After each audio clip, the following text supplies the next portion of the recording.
ನಮಸ್ಕಾರ, ನೀವು ನೋಡುತ್ತಿರುವುದು ರಾಯಚೂರು ನ್ಯೂಸ್ 007ಗೆ ಸ್ವಾಗತ. ಮದರ್ಕಲ್ ಅಕ್ರಮ ಮಠ ತೆರವಿಗೆ ಶಿವಗೇಣಿ ಆಗ್ರಹ.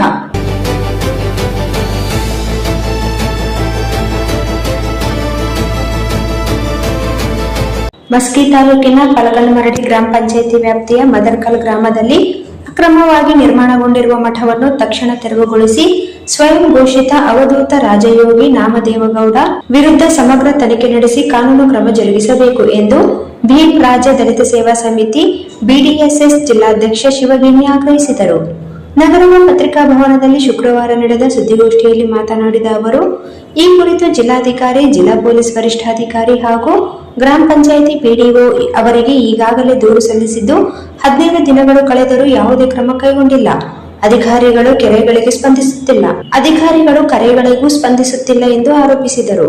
ಮದರ್ಕಲ್ ಗ್ರಾಮದಲ್ಲಿ ವಿವಿಧ ಜಾತಿ ಧರ್ಮದ ಜನರು ಹಲವು ವರ್ಷಗಳಿಂದ ಸೌಹಾರ್ದಯುತವಾಗಿ ಬದುಕುತ್ತಿದ್ದರು. ಆದರೆ ಕಳೆದ ಕೆಲ ತಿಂಗಳುಗಳಿಂದ ನಾಮದೇವೇಗೌಡ ಗ್ರಾಮದಲ್ಲಿ ಮಠ ಸ್ಥಾಪಿಸಿದ ಬಳಿಕ ಜಾತಿ ವೈಷಮ್ಯ, ಕಲಹ ಹಾಗೂ ಉದ್ವಿಗ್ನ ವಾತಾವರಣ ನಿರ್ಮಾಣವಾಗಿದೆ ಎಂದು ದೂರಿದರು. ಸರ್ಕಾರಿ ಗೈರಾಣು ಜಾಗದಲ್ಲಿ ಯಾವುದೇ ಕಾನೂನುಬದ್ಧ ಅನುಮತಿ ಇಲ್ಲದೆ ಮಠ ನಿರ್ಮಿಸಲಾಗಿದ್ದು, ಅಲ್ಲಿದ್ದ ಬಡ ಕುಟುಂಬಗಳು ಹಾಗೂ ಜಾನುವಾರುಗಳ ಮೇಯುವ ಜಾಗ ಕಬಳಿಸಲಾಗಿದೆ. ಈ ಜಾಗವನ್ನು ಮೂಲ ಫಲಾನುಭವಿಗಳಿಗೆ ಹಾಗೂ ಸಾರ್ವಜನಿಕ ಬಳಕೆಗೆ ಮರುಪಡೆಯಿಸಬೇಕು ಎಂದು ಒತ್ತಾಯಿಸಿದರು. ನಾಮದೇವೇಗೌಡ ಅವರ ಹಿನ್ನೆಲೆ, ಮಠ ಸ್ಥಾಪನೆಗೆ ಇರುವ ದಾಖಲೆಗಳು, ಆರ್ಥಿಕ ವ್ಯವಹಾರಗಳು ಹಾಗೂ ಜನರನ್ನು ದಾರಿ ತಪ್ಪಿಸಿ ಹಣ ಸಂಗ್ರಹಿಸುತ್ತಿರುವ ಆರೋಪಗಳ ಕುರಿತು ಸರ್ಕಾರ ಸಮಗ್ರ ತನಿಖೆ ನಡೆಸಬೇಕು ಎಂದು ಆಗ್ರಹಿಸಿದರು. ಮಠದಲ್ಲಿ ಜಾತ್ರೆ ನಡೆಸಲು ಸಿದ್ಧತೆ ನಡೆಯುತ್ತಿದ್ದು, ಇದರಿಂದ ಗ್ರಾಮದಲ್ಲಿ ಕಾನೂನು ಸುವ್ಯವಸ್ಥೆ ಹದಗೆಡುವ ಸಾಧ್ಯತೆ ಇದೆ. ಆದ್ದರಿಂದ ಜಾತ್ರೆಗೆ ಅನುಮತಿ ನೀಡದೆ ಅಕ್ರಮ ಮಠವನ್ನು ತೆರವುಗೊಳಿಸಿ ತಪ್ಪಿತಸ್ಥರ ವಿರುದ್ಧ ಕಾನೂನು ಕ್ರಮ ಜರುಗಿಸಬೇಕು ಎಂದು ಒತ್ತಾಯಿಸಿದರು.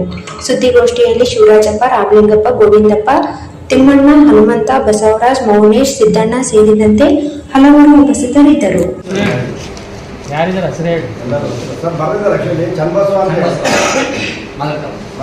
ಗ್ರಾಮಸ್ಥರು ನಾಳೆ ಸಾರ್ ಅಂತೇಳಿ ಅವರು ಮಾತುಕಲ್ ಗ್ರಾಮಸ್ಥರು ತಿಮ್ಮಣ್ಣ ಮತ್ತು ಹನುಮಂತ, ಮೈಲಾರಪ್ಪ, ಪ್ರಭು ಮೊದಲ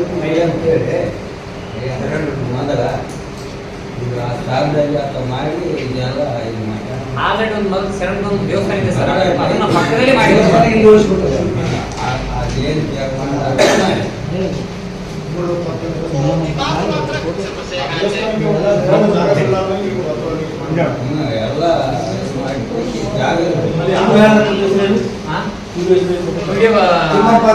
ತಿಮ್ಮಪ್ಪ ಅಂತೇಳಿ